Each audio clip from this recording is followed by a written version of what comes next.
जिस तरह गुनाह से बचना ज़रूरी है, सबब गुनाह बनने से बचना भी उतना ही ज़रूरी है।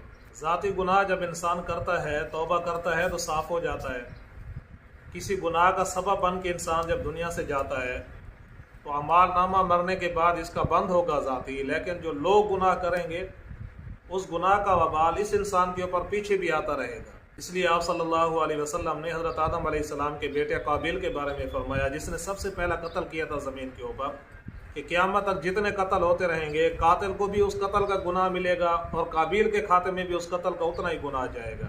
किसी किस्म की गलत वीडियो अपलोड करना, उसको आगे फैलाना, ज़ाहिरी तौर पे तो इंसान को कुछ ना कुछ अच्छा लगता है कि लोग मुझे अच्छा कह रहे हैं, लोग तारीफ़ कर रहे हैं, सुन रहे हैं, देख रहे हैं। लेकिन ये जब इंसान मरेगा, अमलनामा बंद होगा, पीछे से वो हिसाब किताब जब लोग देखेंगे और गुनाह मिलता रहेगा, तो ये इंसान के लिए बहुत बड़ा वबाल है।